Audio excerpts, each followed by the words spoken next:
session will be composed of 3 different parts. First, we're going to have a presentation of some data about the lack of diversity in the field of correctional psychology, and that will be presented by Doctors Ashley Battistini and Sarah Shelton, who represent APLS as well as the International Association for Correctional and Forensic Psychology.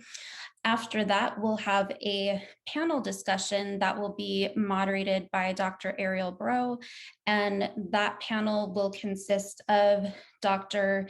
Nikia Jones-Tapia, Dr. Valine Whitaker, and Dr. Stephen Nifley. And then at the end of our session, Dr. Whitaker will be going over some practical strategies that we can incorporate into our everyday lives to basically do the goal of this session, which is promoting diversity, equity, and inclusion in correctional psychology.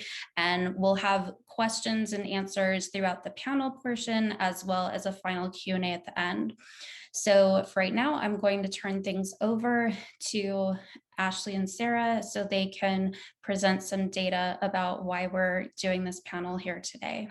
So my role here, and I know that we're running up against time, so I'm going to try to be brief here, but to set the stage for the panel discussion and the other portions of the presentation, I want to give a brief overview of the American corrections in terms of demographics, which probably most of what I'm going to be sharing here is not new to those of you on this call today. So just to, again, give you a picture of a point of comparison, really. This is some data from the U.S. Census, the most recent one available. And these are labels that are used by the Census Bureau. So nationally, you can see that the large majority of the country is still identifying as white Americans, a little over 13% identifying Black or African American, 6% Asian, Native Hawaiian, other Pacific Islander, 1.3% American Indian, indigenous population. And then of those, 18.5% are identifying as Hispanic or Latin origin. So how does this compare to then the racial breakdown within the U.S. correction system? So I'm going to be focusing on national statistics here. So obviously these racial breakdowns will vary depending on the geographic region that you're talking about. And most of the statistics I'm going to run through here are coming from the Bureau of Justice Statistics, the most recent statistics available on their website. And these are reports that are pretty easy to access. So in terms of state and federal prisoner data in 2019, we're seeing that in the large, probably not a surprise, much larger proportion of Black residents are in prison. So we've got, compared to the rate of Hispanic and white prisoners, we have about a 2 to 5 times the difference here in the number of Black prisoners per Black residents, again, compared to Hispanic prisoners and white prisoners per residents within those racial categories. This is a breakdown here of those in the Federal Bureau of Prisons. So you're seeing this discrepancy narrow a bit in the federal system, which suggests that much of the disparity seems to be at the state level. Jails have a different outcome as well compared to the federal system. So again, in the jail population, this is local counties primarily. Again, you're seeing the largest rate over, and this is showing over a period of several decades, 2005 to 2019. So while we're seeing the most decreases in the number of Black individuals who are incarcerated in jails, they're still at a significantly higher rates overall compared to other racially demographic groups within the United States. So since we are going to talk a bit about the workforce of psychology and trying to increase not only focusing not only on the services to justice-involved individuals, but in order to better serve them, in increasing the diversity of the workforce through greater equity and inclusion. So I want to talk a little bit about what the field of psychology looks like in terms of, again, racial breakdown. So this was a report that is published on the APA website, a survey about what the psychology workforce looks like. And so I picked out a few areas that seemed relevant to our discussion today. So in terms of health service psychology, so this would be like clinical counseling psychology types of positions, 88% of those in that area identified as white, 4% are Hispanic, 3% are Black. Within academia, we have almost a similar proportion here, with the large majority, 81% of people in academia are white, 6% are Black, 5% are Hispanic. And something that was sort of presented as the good news in this article was that we're starting to see at least some decreases in the discrepancy here in terms of the number of psychologists entering the field of psychology as early career psychologists. So we're seeing 66% identifying as white, 17% as Hispanic, and 11% as Black. So, I mean, those numbers are certainly better than what we're seeing in terms of 80% breakdown. But obviously there's still some issue here in, having psychologists of color enter the field of psychology, and therefore those who are entering the correctional psychology workforce. So what about correctional psychologists specifically?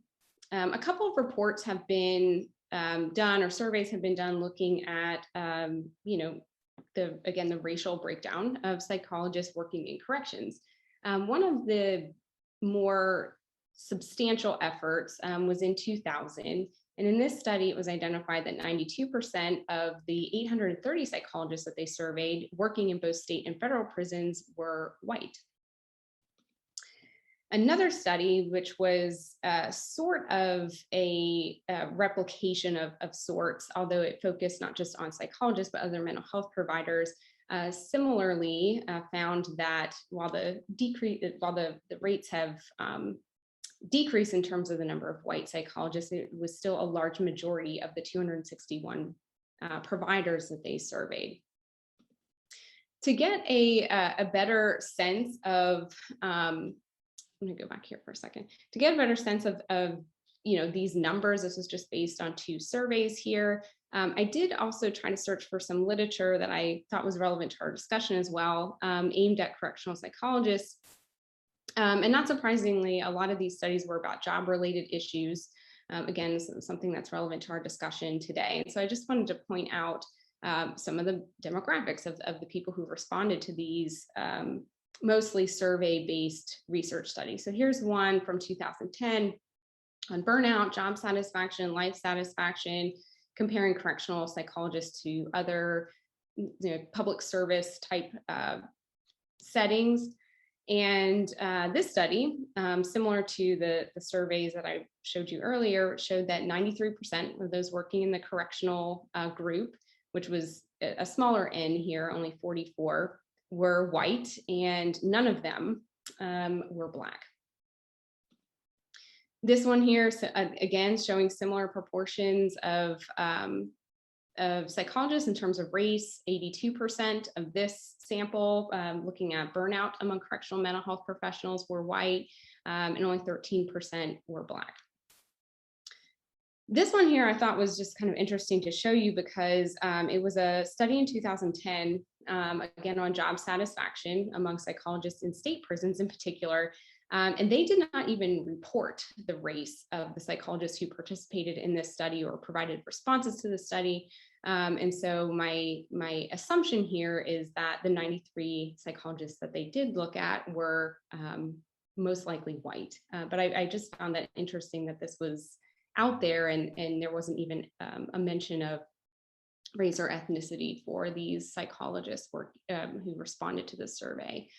I do want to point out too that none of these articles, even the ones that did report race or ethnicity, looked at differences in these work-related variables by race or ethnicity. So as a researcher myself, it can sometimes be difficult to look at these things statistically when you have such a large discrepancy in the number of individuals identifying in one race or the other. But we at least need to start looking at this information qualitatively to better understand the nuanced issues that make the work environment more difficult for Black and other psychologists of color, or worse, push them out or to leave the system altogether. So there is a clear imbalance, right? The proportion of psychologists of color, particularly Black psychologists, seem on par with the field of psychology in general, which suggests to me this is a problem across the profession. But it's especially concerning in correctional settings where the proportion is essentially reversed, and we see Black people being incarcerated at up to 5 times the rate of white people. And that's not to say that white psychologists can't be effective in working with clients of color, but there are many reasons beyond representativeness of providers for us to start working harder to recruit and retain a more diverse workforce in correctional mental health care and research, people who are researching these issues. So I think that leads to what seems to be the overarching question of the day is how can the field of correctional psychology improve diversity, equity, inclusion to ultimately better serve the clients within the system, right? So we're not just talking about providing better direct clinical care, but also, again, in the research that we do on these populations, how we train people to work with these populations, advocacy efforts that impact those in the justice system. So looking both at clinical and academic type settings. So before I close out here, one thing we did in preparation for this panel today was to ask people to submit de-identified testimonials of either personal or witness experiences of racism to help contextualize and kind of kickstart the upcoming discussion. So I'm going to read some of those quickly before I pass the baton over. These are some individuals who shared personal experiences. One person wrote being seen as, quote, exotic by officers, ignored by white colleagues, receiving disproportionate attention or criticism in comparison to white colleagues, being held to a different, meaning much higher standard than white counterparts, and being denied opportunities for advancement to supervisory positions or management. Someone else wrote being repeatedly called the N-word by inmates, most of whom had serious mental illnesses or other subtle forms of race insensitivity, such as displaying Confederate flags on vehicles in the parking lot, for example. Witnessed racism. Some individuals wrote Latinx colleagues being ignored when they make relevant and useful suggestions or comments about treatment interventions and strategies, and having a white colleague say the exact same thing as if it was their own, and then receiving positive praise, attention, and recognition for it. An Indian American inmate with liver cancer and was not allowed to access his medications and expected to suffer through the pain of his condition. Someone else wrote that they were asked to evaluate an African American youth who was detained and had been labeled as a behavior problem. The concern was that none of the sanctioned staff tried working with him. It turned out that he had schizophrenia and was experiencing frightening hallucinations. Everyone he'd worked with before missed it, and they wrote that they felt this was because others had essentially deemed him to be a, quote, bad Black kid. This final one here, it kind of blurs the lines a little bit between both being involved in and witnessing racism. This individual wrote that they have experienced racism in the sense that they've been physically present during a racist encounter and was part of or adjacent to a racist encounter. At times I intervened, at times I didn't. I strive to eliminate the part of me, that should be me, that didn't.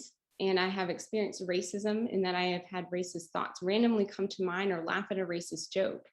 In these contexts, I usually felt awkward and scared.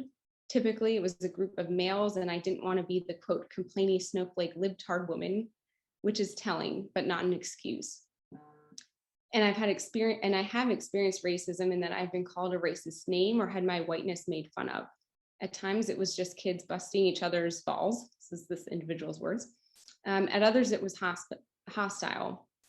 Another time did I feel truly harmed or as though it were egregious. I grew up in a majority Black neighborhood, so I understood even at a young age that you don't punch down when it comes to race. I've always felt like white people, in a sense, lost all speaking rights in that particular regard the day we started this. It's not a complaint, just an explanation of thought processes.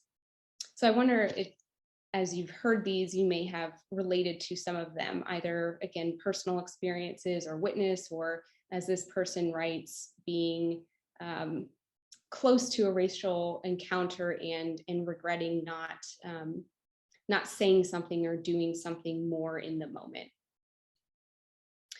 Okay, I'm gonna stop sharing my screen now and pass this over to Ariel and the panelists. Great, thank you to Dr. Battistini and Dr. Shelton. I'll turn it over to Dr. Burrow. Hello, so I will be moderating the panel with our panelists today. So we will be taking questions from the audience towards the end of the panel discussion, and then we also have some questions that were submitted with the pre-event or the pre-event survey that will be discussed today. So we have our panelists here that you can read the longer biography within the announcement or the ad that was sent out, but we have our panelists, Dr. Nifley, Dr. Jones-Tapia, and Dr. Whitaker, who will be talking today about the issues that face the field of correctional psychology with regard to the lack of diversity, inequality, and the lack of equity within the system. So I would like to invite all of the panelists to share their video. Great. So to start out, the first presentation kind of highlighted a lot of the discrepancies that exist within the correctional population, but also within the workplace within corrections. And so enhancing diversity within the workplace has been a recent focus for many organizations, particularly within this past year, highlighting the lack of diversity, particularly racial and ethnic diversity. So in general, I would like to open the floor for the panelists to discuss their thoughts on the lack of diversity in correctional psychology.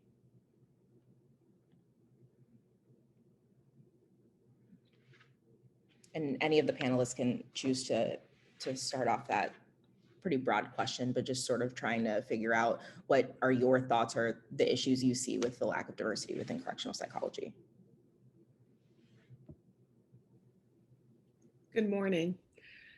You know, I think as clinicians, we try to support healing, but the criminal legal system has an entrenched resistance to healing. We just heard some significant and startling evidence of that through the personal experiences that were just shared with us. So I really would like for us to take a step back and think about what we are asking specifically of Black and Brown mental health professionals as we are thinking about increasing the number of Black and Brown professionals working in jails and prisons. It is not easy for anyone to witness the caging of another human, but is especially difficult for Black and Brown people to see people who look like them locked in cages and treated the way that the system treats them. So I'll share a little bit about my history. I spent more than 11 years working in correctional institutions, and I was the warden of one of the largest jails in this country. And I thought that I could reform the system from the inside.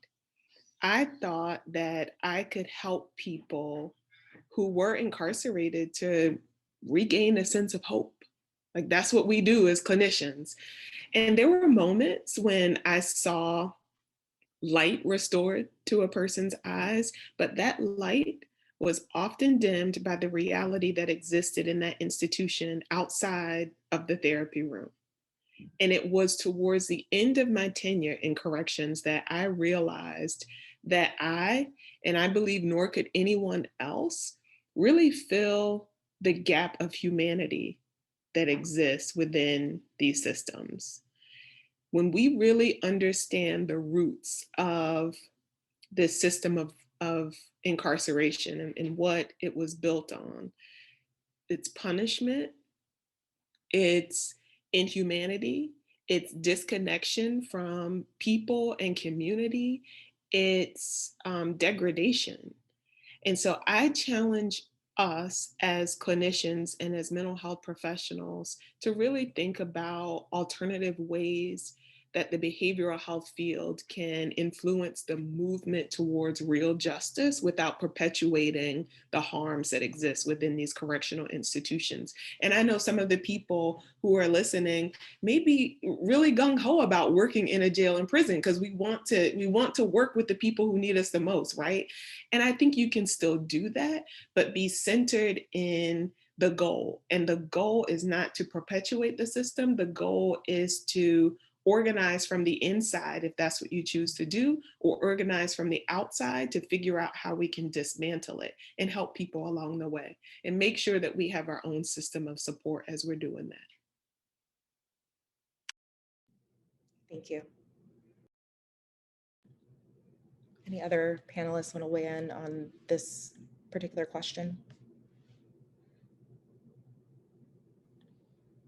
I just want to echo the comment around what are we asking folks in terms of the burden connected to being a professional in these type of spaces, doing expert testimony, doing evaluations, things like that within the criminal justice setting. I mean, I see folks like myself all the time, and there's a burden that comes along with knowing that you get to leave and know that other folks do not have the opportunity to do so. The only other comment I would offer up here is that there's this phrase that says, what they see is what they'll be. And when we think about why we see so few folks in this particular profession, it's because other folks do not see themselves in that position. It's hard to think that you could be something that you first can't see. I know myself, I'm only a Black psychologist because I saw another Black psychologist and knew that that was a reality that I could obtain. I know for many folks that are in high school, middle school, elementary school, et cetera, they don't have that same privilege. And so it's hard to ask them to imagine being something that they can't see themselves, that they can't touch, that they can't ask, that they can't find someone to speak into them to make happen. Thank you for sharing that.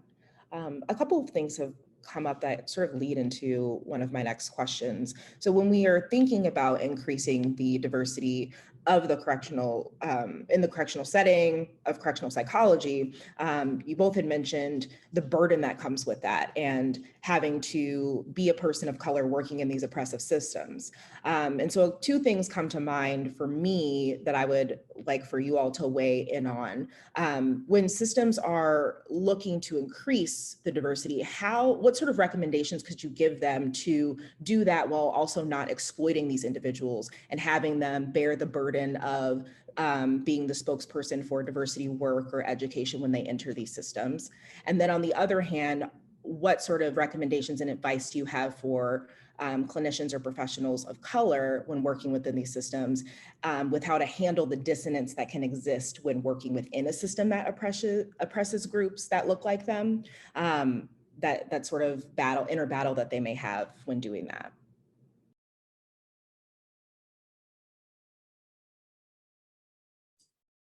So I'd like to chime in here and do want to acknowledge that I don't work in a correctional facility, don't work in correction psychology. So, although this is an area of focus and interest for me, I also do want to be clear about the fact that I don't know what I don't know. So I'm just kind of offering that disclaimer. I want to echo what the other panelists have shared, in that it's incredibly important to take a good hard look, especially if you are in a position of privilege within some of these systems, to take a good hard look at what you can and should do to take action, and to find ways to push past what may feel like, to some extent, kind of an imposter reaction that might occur.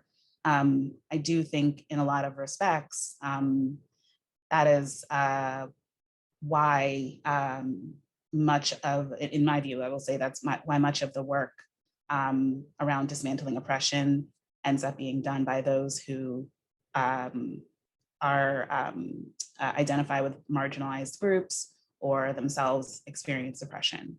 And so figuring out, what it looks like to have genuine investment in that process, and to step forward when you need to step forward, to step back when it makes sense to step back, I think is incredibly important. So really, just to put it plainly, and I think especially where we're talking about race and ethnicity, making sure that the folks who are doing this work are not just BIPOC, Black, Indigenous, and people of color folks, not having them shoulder the burden or do the labor, which has been the case for, really centuries, but in more recently has been the case in the last number of years. And I'll talk a little bit about that later, but just really want to make sure that I'm emphasizing that this is something that everybody can step up to do. And I appreciate Dr. Whitaker's comments and echo those as well. I would add that in every area, we have to go beyond tokenism and really think about what representation is. And that goes beyond just having singular voices in the room, but having significant voices in the room, a significant number of people, not just Black and Brown clinicians, but also people who have lived experience in the room, really trying to uproot the system. I would also add that we have to, I believe, start by really calling out what it really is. What I have seen and experienced in this criminal legal system is that it goes beyond oppression. It really is about, this is a system that's designed to inflict catastrophic pain on people who are incarcerated, and it strips them of humanity and their dignity. But it goes beyond the people who are incarcerated, and it includes the staff. There was a study that was completed by a group called Desert Waters in the 2000s, and they looked at more than 3,500 employees that work within correctional systems, and that included correctional officers, mental health staff, nurses, et cetera. And what they found was that more than a quarter of the staff met criteria for depression. More than a quarter of the staff met criteria for post-traumatic stress disorder. And so these numbers are almost quadruple the prevalence rate that we see in the general population. There is something inherently wrong with these systems. And I think we start by calling it out. And we push for a movement. Like, how do we get how do we reckon with the dissonance?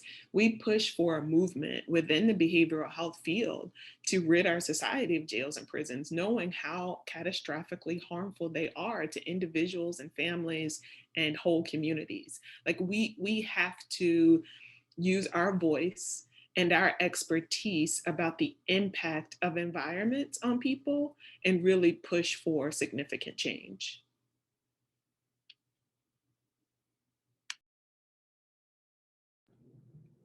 Thank you. Any other comments or feedback on what we've discussed thus far?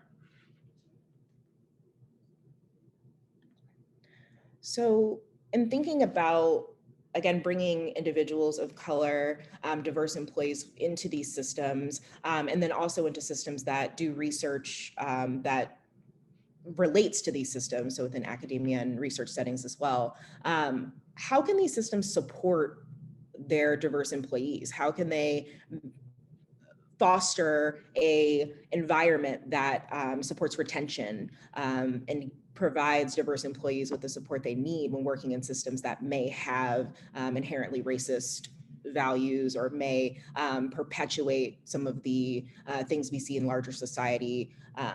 What sort of recommendations do you have for these systems to provide that support to those employees?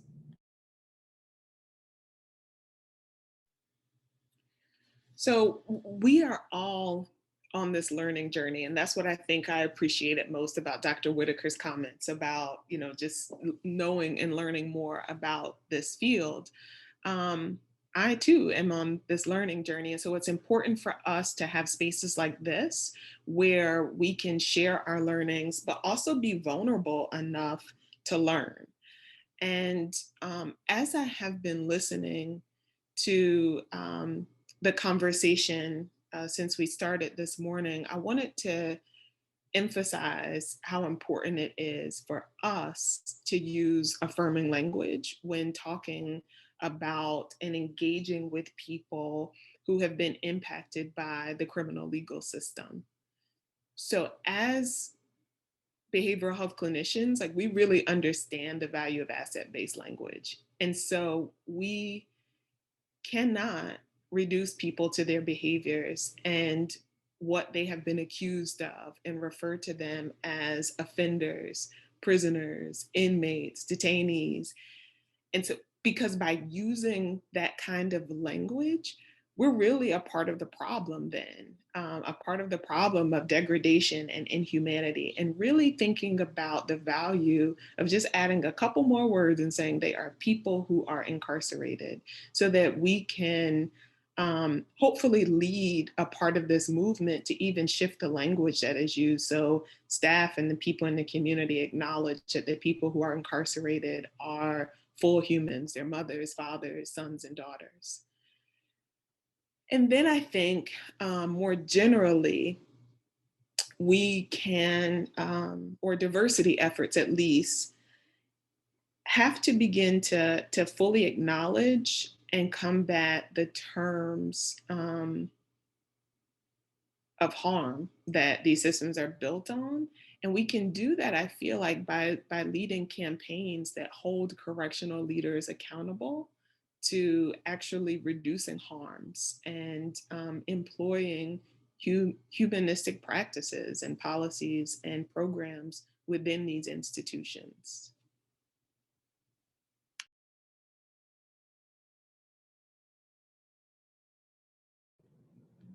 Thank you. Any other comments?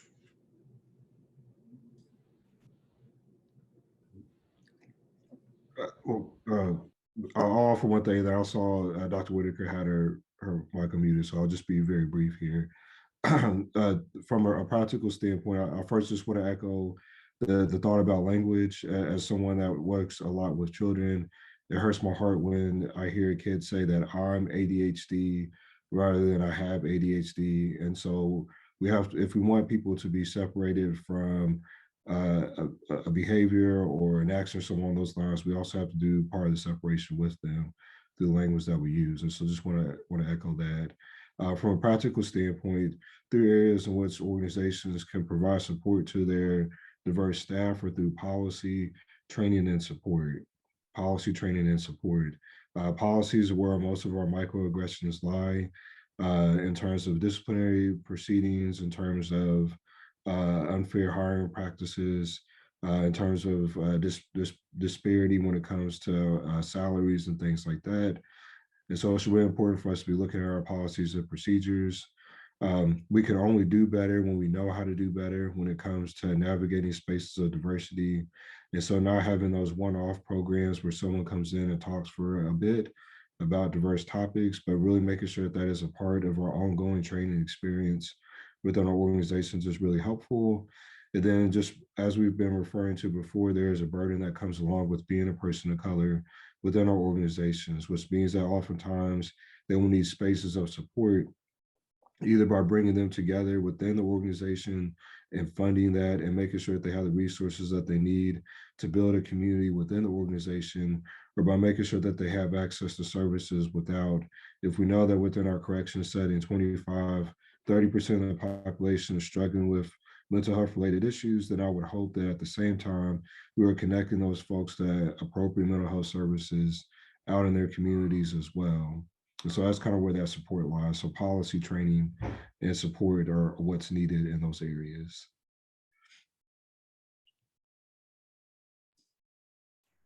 Yes, I just want to again thank my colleagues for sharing, and wholeheartedly agree with what they both shared. And something that stands out to me is that there are suggestions that both have offered that occur at various levels. I think one of the ones that I really love is just even thinking about person first language.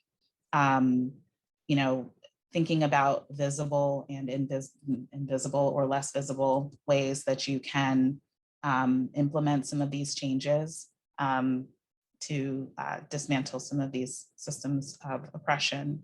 Again, using, you know, a person who or a person with, et cetera, especially when you're talking about mental health diagnoses. Also thinking about what you have, and this again is where I will own my ignorance from a correctional setting perspective, but just considering what you have around your space. What does the environment look like?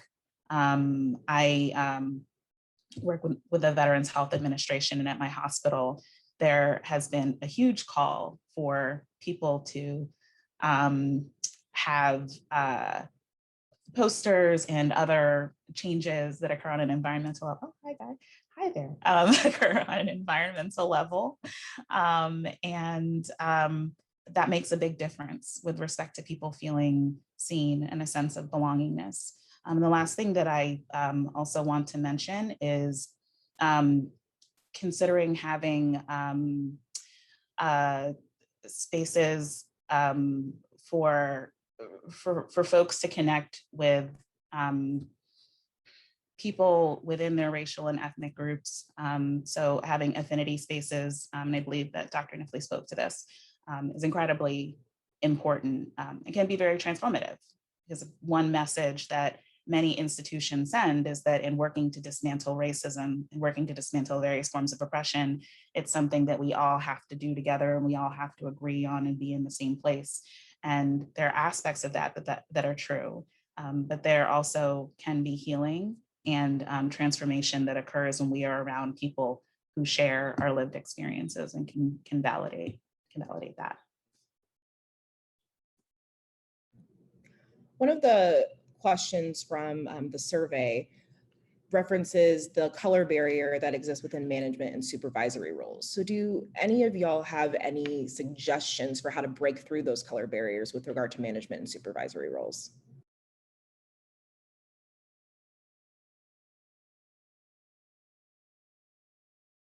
Something that I just want to acknowledge is that Dr. Jones-Sapia, I was just thrilled to hear that just briefly about your career trajectory, and that you had come from being the warden in a correctional facility to the work that you're doing now. I think that's a great example of how to work on breaking down some of these barriers and increasing diversity with respect to hiring and recruitment. I also think about what Dr. Nifley said and can identify with that.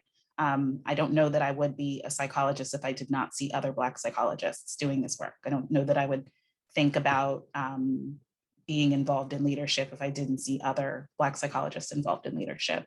So finding ways to make sure that we're encouraging and fostering and mentoring people to take on this administrative and leadership work, but also really paying attention to that issue of tokenisms, making sure you don't have okay, well, we have the one Black person here, and that person is going to mentor everybody who wants to be in leadership and is Black, or, you know, really wanting to consider that pipeline and make sure that pipeline is fed with opportunities and people at multiple levels. Yes, I kind of chuckled, Dr. Brewer, at your question, because admittedly, I struggled there. You know, having elevated pretty quickly in my professional career within a correctional institution allowed me to do quite a bit to support the people who were incarcerated. And I don't want to minimize that.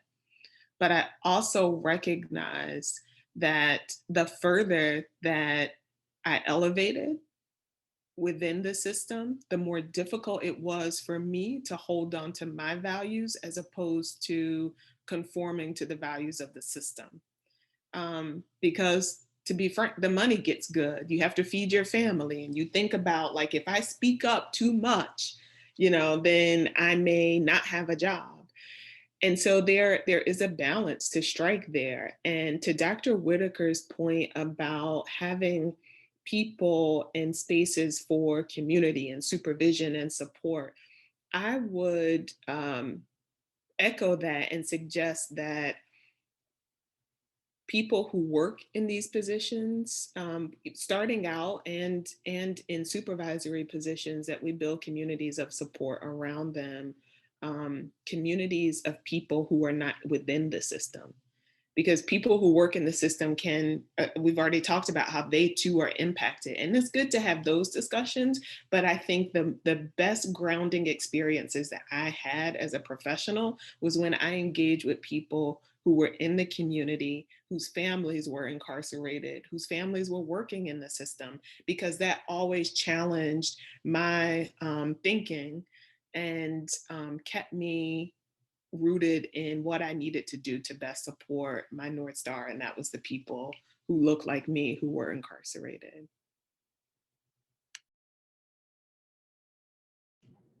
Thank you.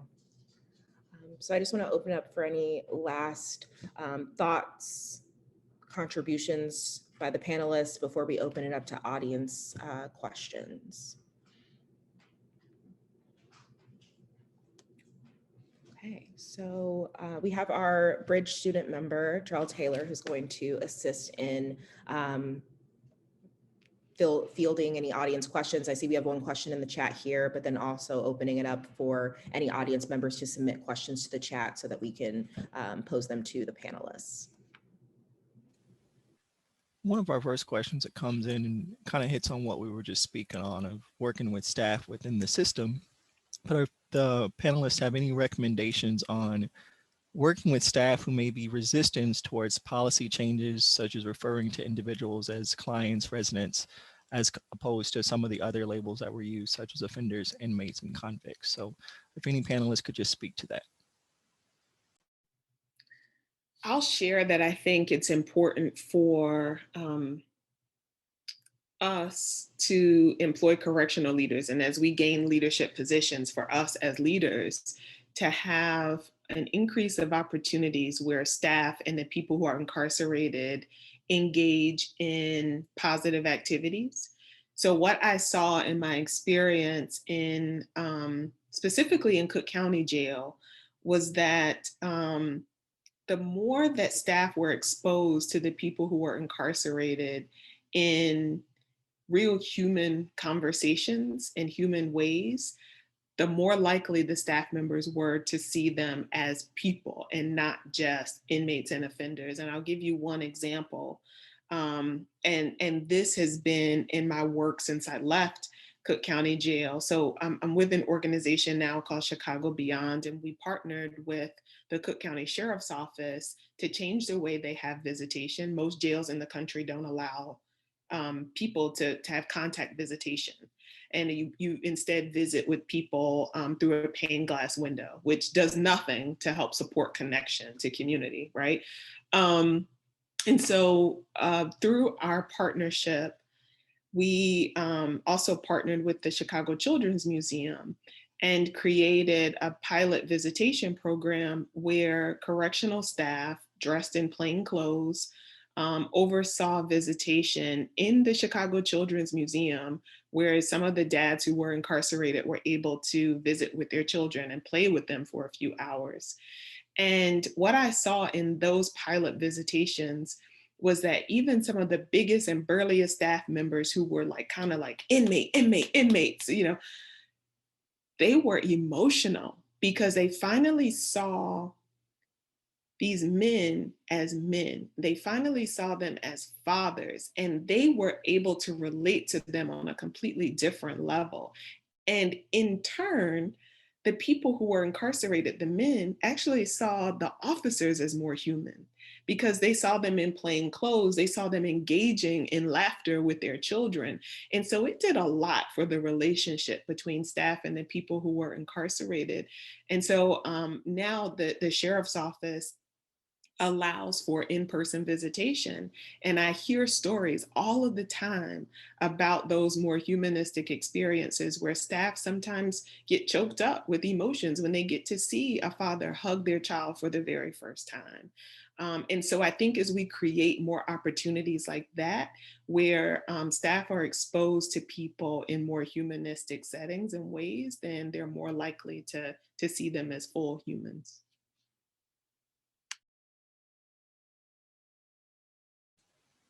Thank you. Our next question is, as an aspiring researcher and clinical psychologist, what research can be done to better address and dismantle the discrepancies and negative environment of correctional facilities?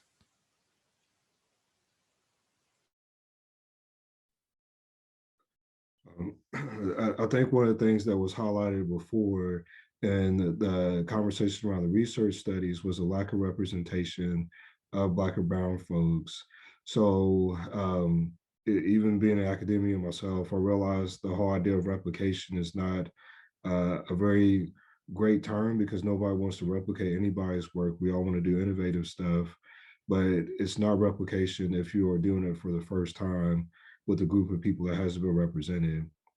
And so I think that's a place for us to start, is to think about intentional research, maybe think about selective participant kind of oriented research where we go out and we actively recruit people for our research that look like the people that we're trying to do our research for. And so I think that would certainly echo that that's a good place to start, is making sure that people are represented in our research studies. And I would also say that there has been this phenomenon of research on instead of research with. And we have a real opportunity here to engage people who have been directly impacted by the system and engage people who have been incarcerated from the very start of a research project. And that starts with asking them, like, that same question: how can I best share information with the larger public that's going to help dismantle this system? I think you'll get some incredibly powerful responses there. And then the second thing that I would offer is really thinking about how the research is presented in a way that will make it easily digestible for people who are outside of Black and Brown communities. And let me be a little more specific about what I'm talking about. I believe that there is significant data out there to support the reality that correctional institutions do not make us safer. And in fact, they actually harm people more. But I think a problem with the research that at least I have seen thus far, is that it really only talks about the negative impacts of the system to the people who are incarcerated. And that tends to be Black and Brown people. And the reality is that the larger public really doesn't care about what happens to Black and Brown people if we want to speak truth. And so when we start to talk about how the impacts of these correctional systems extend into white communities, and how it impacts staff and judges and everyone that touches the system that is not Black and Brown, then I think we can get some increased buy-in on the need to dismantle the system. And that's a hard pill to swallow, that we have to, present research in a way that white people will understand just how devastating this system is to broader communities. But that's a reality. I agree wholeheartedly, what's been shared so far. As somebody who identifies primarily as a clinician, in addition, I would also put in a plug for intervention-based research. So research that looks at creating and finding support for culturally responsive interventions in particular. I am very aware, as somebody who was trained with a strong foundation in research, but also is not actively involved in research right now. One of the challenges / one of my pet peeves is when there's this kind of beautiful research study that's been done looking at a very applicable concept or intervention, and there's very little in the research that speaks to how clinicians, how providers, how people in applied settings can actually apply this work. So really wanting to put in a plug also for not only the creation of knowledge and creating knowledge that is culturally relevant, but also thinking about how that applies to interventions and what we can do to use that research to inform things like policy, inform actual practices, certain therapeutic interventions with respect to people of color. The last question I have in the chat so far is thinking about correctional psychology and the different facets. So thinking about what diversity, equity, inclusion work may look like for those working within the setting, but also those who may be serving as expert witness, attorneys, judges, or other court staff. Do you perceive there to be similar or different challenges for individuals to promote diversity, equity, inclusion work within those other settings?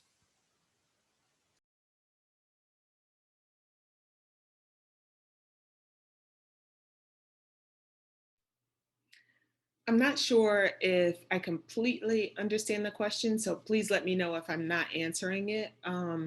But I think there are challenges throughout the whole criminal legal system that we have to combat. And a part of the way that we can do that is to also illuminate how other people outside of the correctional institution, like judges, lawyers, expert witnesses, how they are all impacted negatively by the things that they see and hear from the system. So there was a study done not too long ago on judges and their experience of vicarious trauma. And what they found was that more than 60% of judges working in criminal and family and juvenile court reported experiencing vicarious trauma. You think about the experience of people who are part of the court process and what information they read, the pictures that they see, the testimonies that they hear. And we can recognize that they do not come out unscathed from seeing and hearing and reading those things. And so, again, I think the more that we illuminate the difficulties and the complexities of this system and how challenging it is for all of us to work in such a traumatic environment, the better off we will be in developing systems of support and also dismantling the system.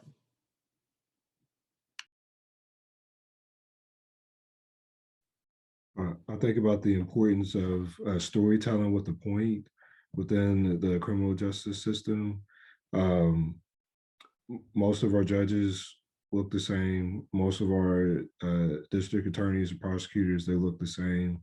Most of our public defenders look the same, but also most of our folks that are on the receiving side of the criminal justice system also look the same, but are different in a lot of ways from the folks I just mentioned before.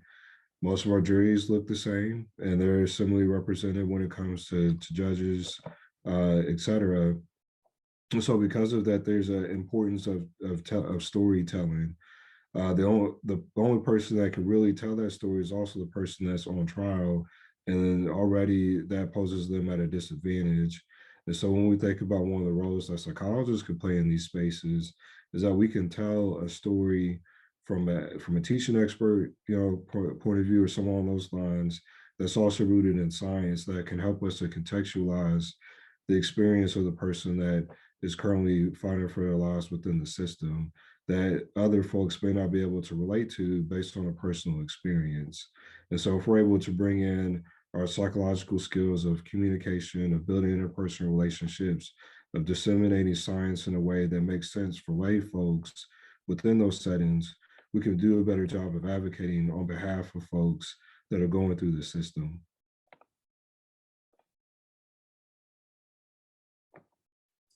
Yeah, I would add, kind of echoing what I see that there was a comment in the chat that addressed this. It's a both and. Making sure that these interventions are taking place across these various spaces. And hopefully some of the responses that were shared by the panelists give folks some great ideas about how to do that, what that would look like in practice, but also considering how to make these changes almost from like a preventative standpoint. So considering where somebody starts out in the correctional pipeline, the intervention standpoint, and somebody is actually a person who's incarcerated, and then also from kind of a post-vention standpoint. So thinking about what this looks like for, I'll use the word reintegration programs, just because reintegration is something we talk a lot about with active duty military and veterans, making sure that there are spaces to implement these changes on various levels.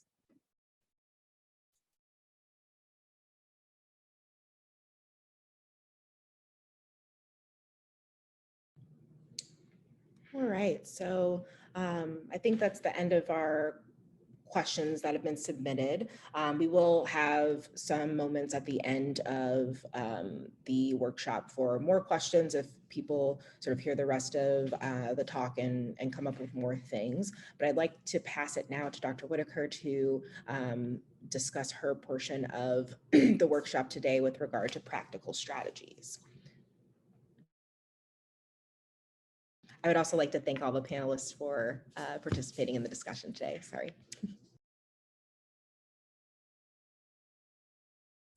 Okay, thank you, Dr. Bro.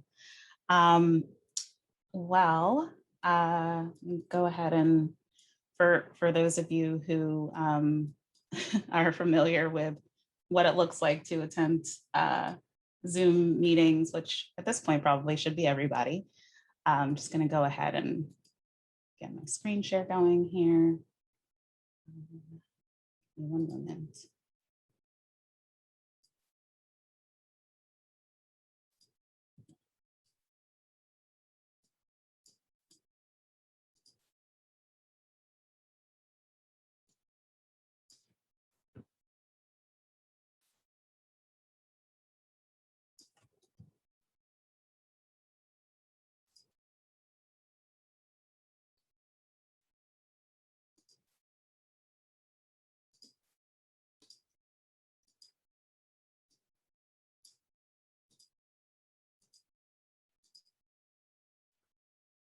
All right, the benefits and drawbacks to using multiple screens. I also just want to acknowledge that I'm probably going to be a little limited as I'm doing this presentation in taking a look at the chat and the Q&A. So if there is, maybe if one of the facilitators of the webinar today could just kind of chime in verbally to let me know if there's anything that's not working or that people can't see. So I do want to acknowledge as part of this section of the presentation that while I bring expertise, I'm by no means an expert on the lived experiences, certainly of people in correctional settings. You know, both those who are involved in implementing these practices, but also the people who themselves are the people who are incarcerated as well. And so I look forward to questions and comments, and the questions and comments we've already had have been wonderful. So I hope we really can have this as more of a discussion than anything else about some of these recommendations. So I just wanted to acknowledge the two kind of purposes of this presentation, to identify the opportunities and barriers around addressing individual, institutional, and systemic oppression, but most importantly, to identify what, I specify clinicians here, but I would say that this applies to really anybody who's involved in any way, shape, or form with the field of correctional psychology, to work on dismantling racism at multiple levels through various actions and efforts. I also want to acknowledge my own lens, and this disclaimer, why I'm talking about race and racism primarily. In part, that's because that's my positionality as a professional and as somebody who has researched and practiced in these areas. Really, my focus tends to be on racism and racial trauma and healing around racial trauma. So I will be primarily talking about race and racism, and I would also strongly encourage you all to consider how this applies to other social identities and other cultural perspectives too. So I just want to offer a quick word about the evolution of cultural competence. People may or may not be familiar with these terms, but I wanted to highlight them in part because I really want to encourage those of you who are in attendance and those of you who are going to have some type of impact on fostering greater cultural competency and cultural responsiveness in correctional settings, to consider how to push the envelope with respect to cultural competence. That is a term that has been used probably, I'd say, more prominently at this point in the field of psychology. You know, the idea of understanding, respecting the perspectives of other cultures and finding ways to challenge and encourage ourselves to develop a greater understanding and practice for respecting and affirming other cultures. I do want to encourage people to think from a perspective of cultural humility as well, which is a relatively newer term in some respects, and really pushes us past the idea of understanding, respecting, and looking at things maybe almost from a more removed perspective, to maintaining a lifelong commitment to self-evaluation, to redress power imbalances, developing and maintaining respectful relationships based on mutual trust. What I really appreciate about this definition is that it includes us as the individual in this work of cultural competence. It's not just understanding somebody else's experience for somebody else's sake, but really also challenging and understanding ourselves to be more aware, to self-assess, and to consider our own positionality as a part of this work that we're doing around allyship. I also wanted to briefly just talk a little bit about the levels of racism, and I wanted to introduce this in part because it's going to have it's going to inform some of the other information that I'm going to share. This slide just illustrates the various levels of racism. People may be familiar with this information, but on an individual level, considering things like interpersonal prejudice and discrimination, we also want to think about how this looks on an institutional level with respect to individual institutions and differential access or a lack of access or implementation of certain racist practices and policies within certain institutions, structural and systemic racism, which is kind of stringing together of practices and policy creation across multiple institutions, and then cultural racism, which involves media portrayals, cultural appropriation, et cetera. Internalized racism, which can be personal, it can be conscious, it can be subconscious, and ways that we integrate and accept dominant societies' racist biases. Can be something that's experienced by people who have racism enacted on them or victims of racism, but also people who enact racism as well. And then vicarious racism, usually the example I use is considering racist experience that do not happen to a person directly, but can create race-related stress in other folks. So thinking about when we see racism in correctional settings, how it, the panelists talked about this, how it affects and how it spreads beyond the person who is incarcerated to include family, community, other people who may be touched by these experiences of racism. Racial trauma, I also wanted to define this term, in part because you may or may not have kind of already heard it or heard people talk about it. But really why I wanted to emphasize this goes back to the impact of these systems and of these implicit and explicit practices on communities of color, on individuals, et cetera.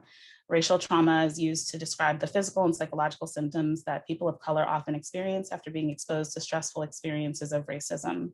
For those of us who may work with trauma in various forms, it's also important to consider that racial trauma reactions can mirror what we might know as symptoms of PTSD. It doesn't always necessarily, and I would say this is kind of the it's complicated question, answer rather, it doesn't always necessarily lead to PTSD. And I want to make that, make a point to say that because I want to make sure we're not pathologizing people's experiences and reactions around racial trauma.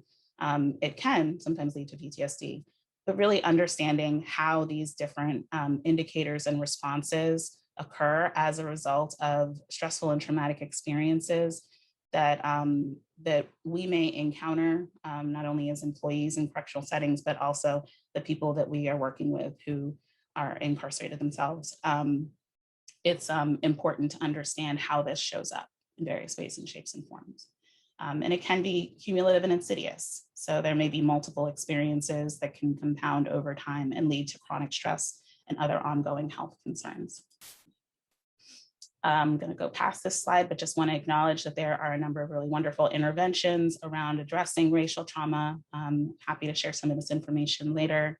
And just want to highlight that when we're thinking about what we can do and how to intervene, we want to consider these various levels of intervention.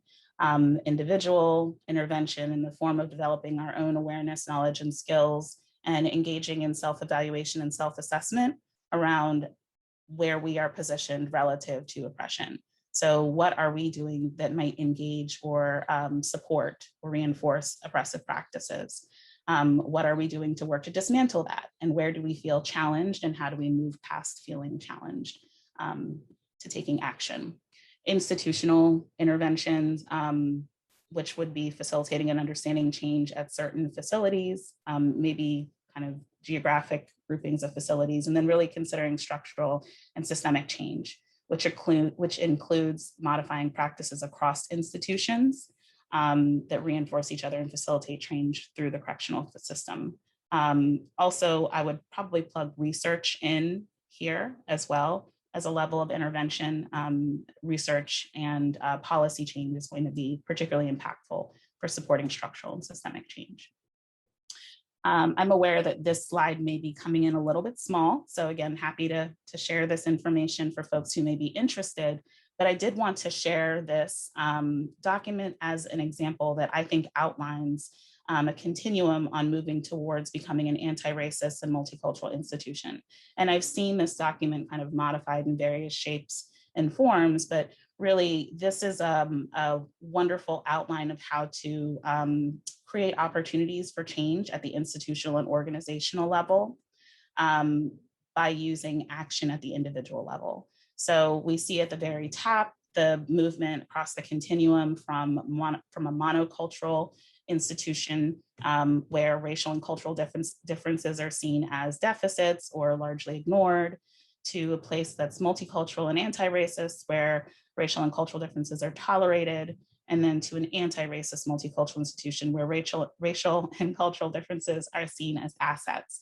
And I would suggest that this is also an illustration of what cultural humility would look like on an institutional level.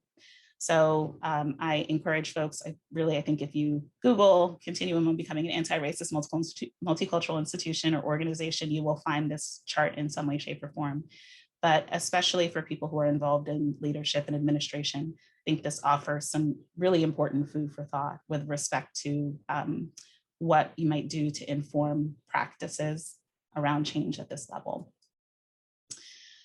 I also want to talk a little bit more specifically about what individuals can do to address this and move forward in these areas.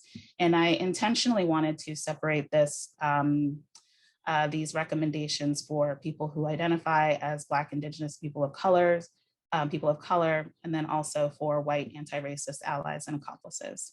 So for BIPOC folks, and we talked a little bit about this on the panel earlier, oftentimes, in part because we see our own humanity in these systems that are oppressive against us, or where we experience oppression, part of what we may do in response is move to a place of action, activism, resistance.